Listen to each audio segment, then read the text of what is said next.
Penggemar seringkali mengaitkan kemajuan atau kemunduran performa suatu pabrikan dengan kualitas para pembalapnya. Sebagian pembalap dinilai sangat andal dalam mengembangkan motor, sementara yang lain kerap dianggap mengarahkan para insinyur ke jalur pengembangan yang keliru.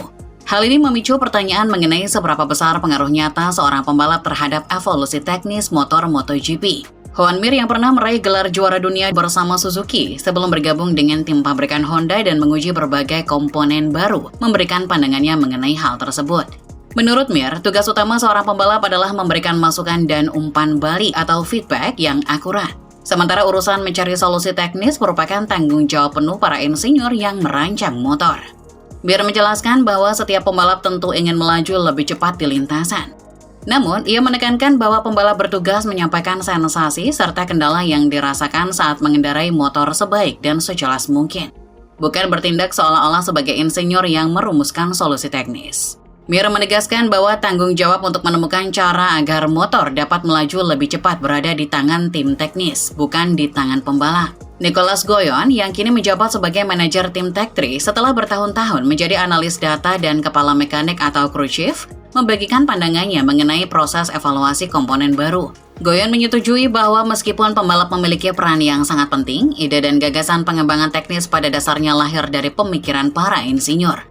Goyon menjelaskan bahwa para insinyurlah yang merancang peningkatan serta mengembangkan motor. Peran pembalap menjadi krusial di tahap akhir karena merekalah yang menentukan komponen atau paket mana yang akan digunakan saat balapan.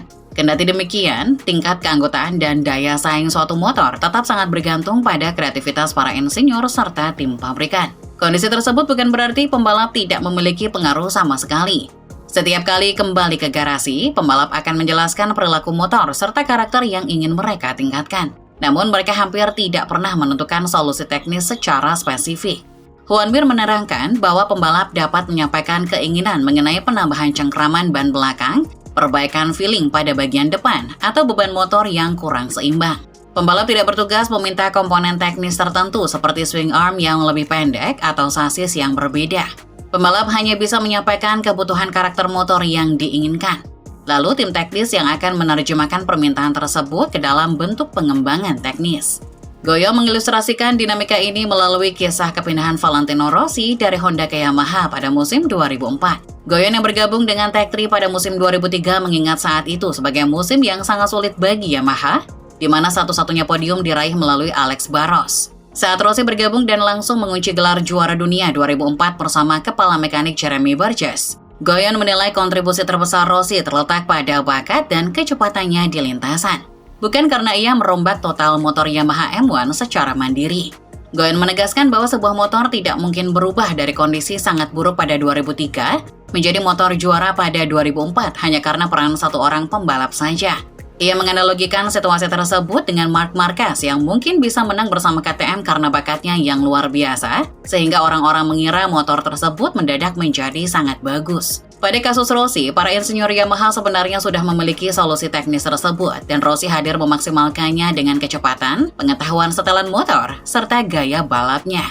Nicolas Goyon menilai bahwa Valentino Rossi sebenarnya mewarisi paket motor yang dasarnya sudah bagus, namun belum terpancar potensinya. Rossi berhasil mengendarai motor tersebut dengan optimal hingga langsung meraih kemenangan. Setelah itu, motor Yamaha tetap berada di barisan depan karena Rossi sangat andal dalam memilih komponen yang tepat. Goyon menegaskan bahwa pembalap tidak merancang komponen-komponen tersebut secara mandiri. Para insinyurlah yang bertugas mengembangkan motor dan menawarkan berbagai solusi teknis. Sementara pembalap bertugas memilih komponen yang bekerja paling baik di lintasan. Mengacu pada penurunan performa Yamaha di kemudian hari setelah kebangkitan Ducati, Goyon berargumen bahwa pengembangan motor merupakan hasil dari keahlian teknis para insinyur, bukan karya satu orang pembalap saja. Menurutnya, sebuah motor yang sangat buruk tidak mungkin mendadak menjadi motor juara secara ajaib hanya dalam kurun waktu 1 tahun. Proses pengembangan motor menjadi makin krusial menjelang pemberlakuan regulasi teknis MotoGP secara menyeluruh pada musim 2027.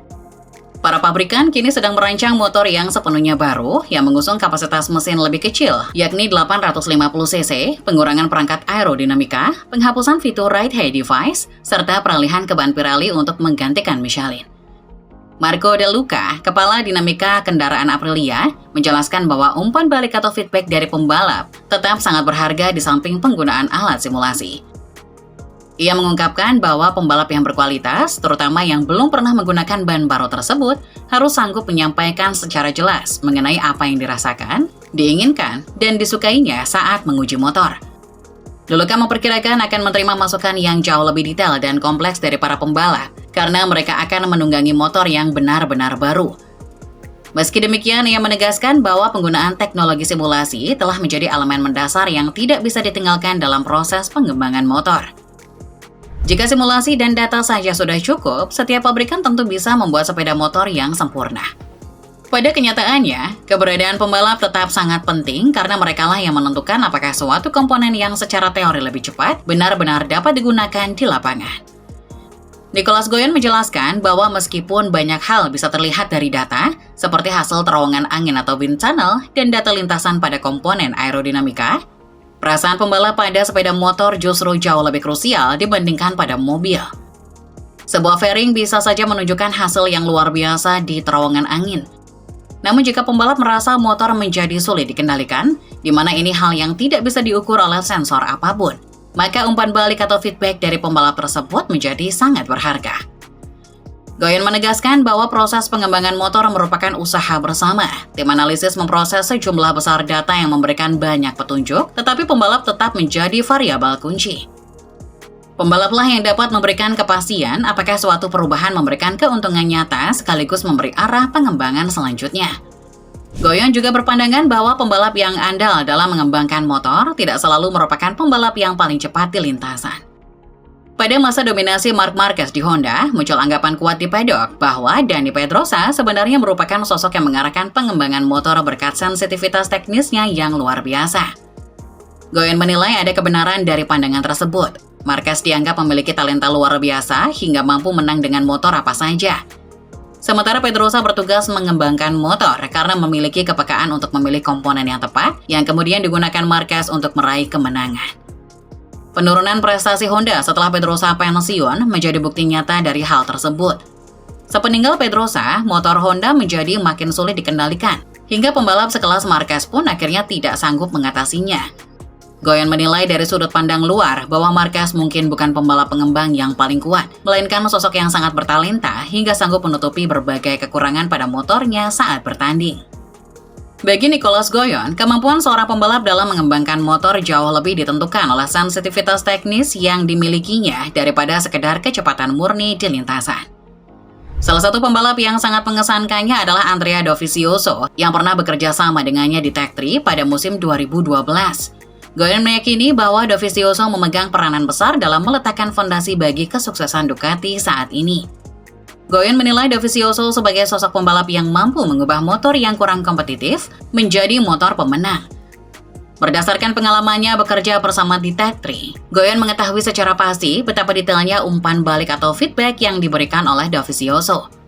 Menurutnya, Dovizioso berhasil memberikan arah pengembangan yang tepat bagi Ducati, meskipun pencapaian Ducati saat ini tetap tidak lepas dari peran besar para insinyur di belakangnya. Pada akhirnya, Goyon menarik kesimpulan yang tegas mengenai pembagian peran di dalam tim. Pembalap bertugas mengarahkan fokus pengembangan ke satu arah tertentu, namun gagasannya tetap berasal dari para insinyur. Pembalap memang menjadi elemen kunci dalam proses tersebut, tetapi bukan sosok yang mengembangkan sepeda motor secara mandiri.